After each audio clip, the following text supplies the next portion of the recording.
Bardhaman zoological park. ইতিমধ্যে আমি এসে হাজির হয়েছি বর্ধমান জিওলজিক্যাল পার্কে। এটি হলো বর্ধমান জুওলজিক্যাল পার্কের এন্ট্রি গেট। এইখানে সমস্ত কিছু লেখা রয়েছে, টিকিটের প্রাইস কত, কতক্ষণ থাকতে পারবেন এই পার্কের মধ্যে। এই পার্কটি শুধুমাত্র বৃহস্পতিবার দিন বন্ধ থাকে। 5 থেকে 8 বছরের শিশুদের জন্য এই পার্কের টিকিট মূল্য রয়েছে মাত্র 10 টাকা, এবং 8 বছরের ঊর্ধ্বে যাদের বয়স তাদের জন্য টিকিট মূল্য হলো মাত্র 25 টাকা। যদিও বা আমাদের এইখানে একজন পরিচিত ছিল, সেই কারণে আমাদের টিকিট লাগেনি। ঢুকে পড়লাম প্রবেশ পথ দিয়ে। সামনে এই যে প্রাচীর বেষ্টিত সৌধটি দেখতে পাচ্ছেন, এটি তৈরি করেছিল মহারাজা বিজয়চাঁদ মহাতাব। তিনি 1905 সালে এটি তৈরি করেছিলেন। এটি ছিল একটি আশ্রম, যার নাম হলো বিজয়নাথ বিহার। আর এই প্রাচীর বেষ্টিত সৌধের ঠিক বাম দিকে রয়েছে চিতাবাঘ। এখানে লেখা রয়েছে আমাদের বাঁচতে দাও। লেখাটি এমনভাবে রয়েছে, দেখে মনে হয় যেন বাঘটিই বলছে আমাকে বাঁচতে দাও। বাঘটি গাছের উপরে বসে রয়েছে। এই পার্কের মধ্যে আরও বেশ কয়েকটি চিতাবাঘ রয়েছে। একজনের কাছ থেকে শুনলাম সকাল সকাল সেখানে হাজির হতে পারলে নাকি সমস্ত বাঘগুলোকেই দেখা যায়, কারণ খাবার দেওয়ার সময় প্রত্যেকটা বাঘই তারা কাছে কাছে চলে আসে এবং তারা বাইরের দিকে বেরিয়ে আসে।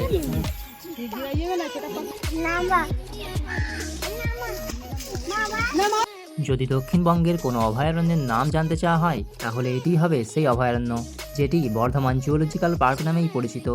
অর্থাৎ এই অভয়ারণ্যটির অপর নাম হলো রমনার বাগান। এই রমনার বাগানে বিভিন্ন প্রজাতির পশু পাখি না থাকলেও, তবে যে সমস্ত পশু পাখিগুলি আছে তা সকলকেই খুবই মুগ্ধ করে। আপনি গেলে এখানে বেশ রকমের গাছপালা দেখতে পাবেন, যে সমস্ত গাছগুলি আপনি আপনার গ্রামগঞ্জে দেখে থাকেন, কিন্তু সেই সমস্ত গাছের নাম জানেন না।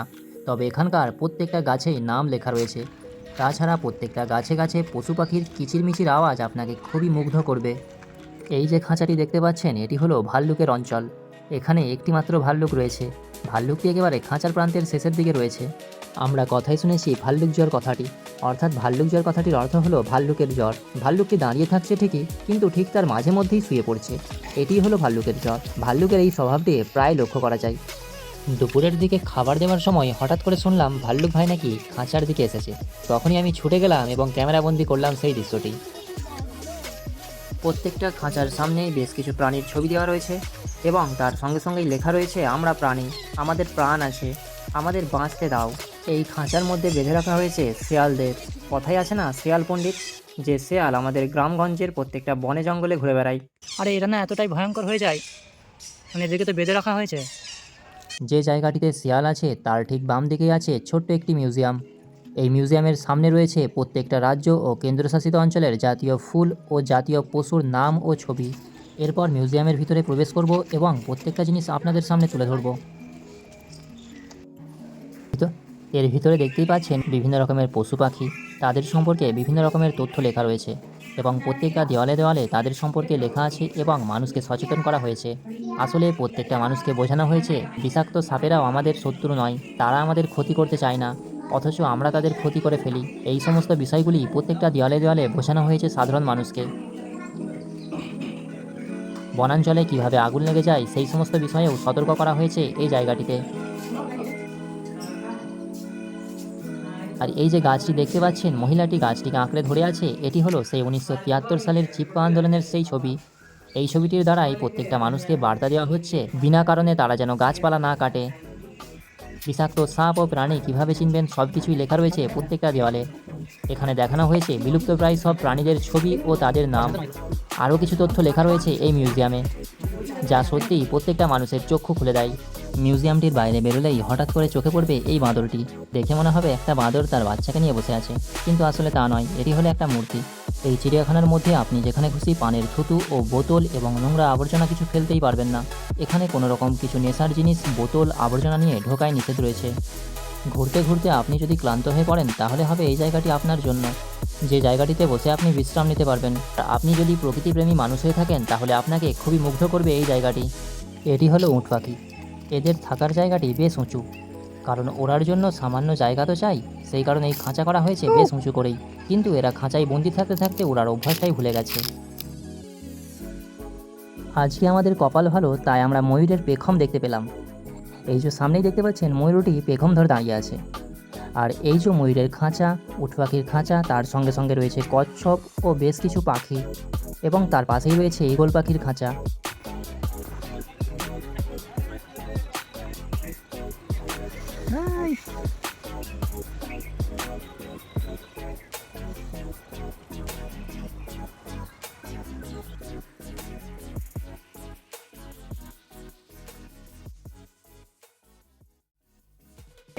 এই জায়গাতে বসে বসে একটা জিনিস নোটিস করলাম, এইদিকে একটি ময়ূর পেখম ধরে আছে আর একটি ময়ূর একটি কচ্ছপের পেছন ছাড়ছে না। কচ্ছপটি যেই এক জায়গা থেকে অন্য জায়গায় যাওয়ার চেষ্টা করে মুখটা বার করছে, আর ঠিক সেই তালেই অন্য একটি ময়ূর গিয়ে তার মুখে থেকে কামড়ে দিচ্ছে। সঙ্গে সঙ্গে কচ্ছপটি মুখ ঢুকিয়ে নিচ্ছে, তারপর আবার কচ্ছপটি যাওয়ার চেষ্টা করছে, তারপর আবার সেম একই ব্যাপার ঘটাচ্ছে। এই দৃশ্যটি আমি আমার জীবনে এই প্রথমবার উপভোগ করছি।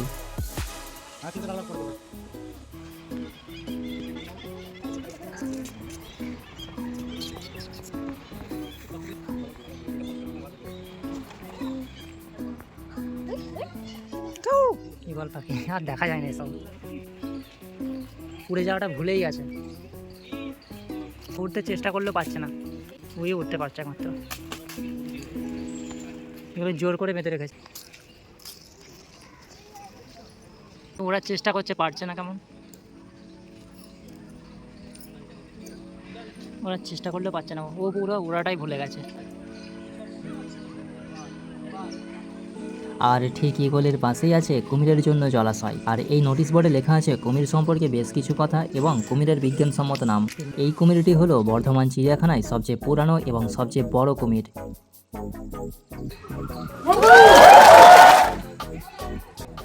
এই যে কুমিরটি দেখছেন, এটি হলো নোনা জলের কুমির। এই কুমিরই হলো সবচেয়ে বড় সরীসৃপ প্রাণী। এরা প্রধানত মাছ খেয়েই খাদ্য হিসাবে ভক্ষণ করে। এখানে দেখতেই পাচ্ছেন লেখা রয়েছে বড় বড় অক্ষরে, ডু নট ডিস্টার্ব অ্যানিমেল, মানে কোনো পশু পাখিকেই কিন্তু ডিস্টার্ব করা যাবে না।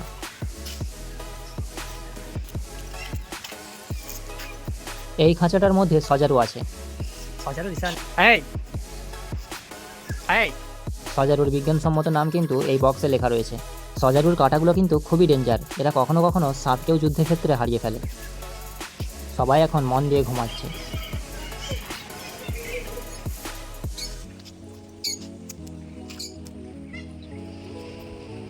এইখানে রয়েছে লেঙ্গুর বাঁদর, এর বিজ্ঞানসম্মত নাম হলো সেমানোপেথিকাস। তাছাড়া এখানে বিভিন্ন রকমের সব তথ্য লেখা রয়েছে এই বাঁদর সম্পর্কে।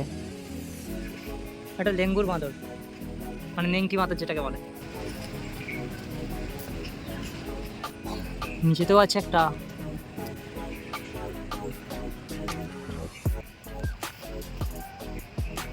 এইখানে কিন্তু বেশ কিছু নিয়ম লেখা রয়েছে। জীবজন্তুদের বিরক্ত করবেন না, জীবজন্তুদের খাবার দেবেন না, এমনকি জীবজন্তুদের খাঁচার সামনে বেশি চিৎকারও করা চলবে না। আরও কিছু নিয়ম লেখা রয়েছে এই বক্সের মধ্যে।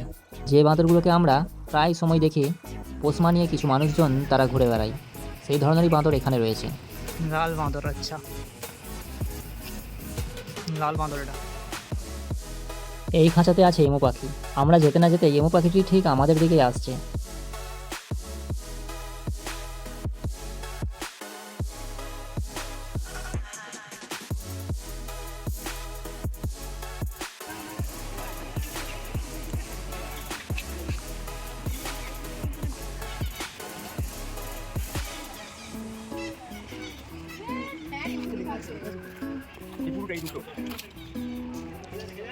এইখানে আছে ভারতীয় ময়ূর। এইখানেও ঠিক লেখা রয়েছে সেম, তার বিজ্ঞানসম্মত নাম এবং তার সম্পর্কে বেশ কিছু কথা লেখা রয়েছে।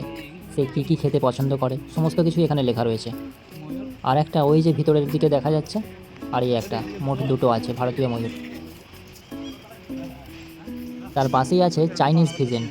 হ্যাঁ, এই পাখিটির সম্পর্কেও সমস্ত কিছু তথ্য লেখা রয়েছে এই বক্সে।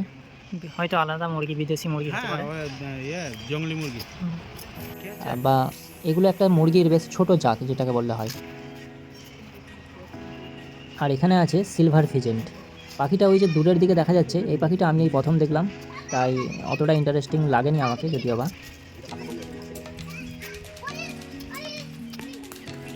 বিদেশি পাখিগুলোর ঠিক পাশেই আছে বার্কিং ডিয়ার, মানে কাঁকর হরিণ। এই হরিণটা বিশেষত বাংলাদেশ, ভারত, দক্ষিণ পূর্ব এশিয়ায় দেখা যায়, সব কিছু এখানে লেখা রয়েছে ডিটেলসে। আর এই হরিণটা ওই দেখুন যাচ্ছে দূরেতে, তখন সামনের দিকে এসেছিল, এখন দেখুন ওই যে ঘুরছে ওই সাইডে। আমি তো ভাবলাম দূর থেকে দেখে ভেবেছিলাম বাঘ নাকি, দেখে ঠিক বাঘের মতো লাগছে পেছন থেকে, আসলে ওটি কাঁকর হরিণ।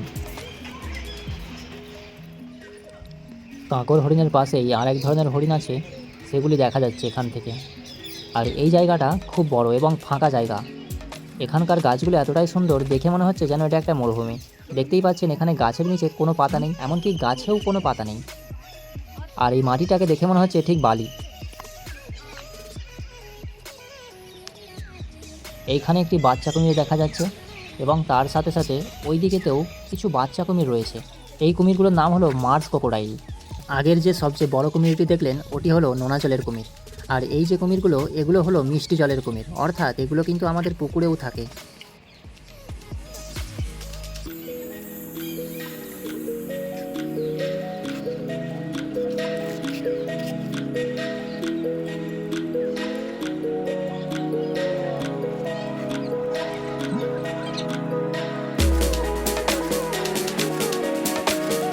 ও ওইদিকে একটা আছে না?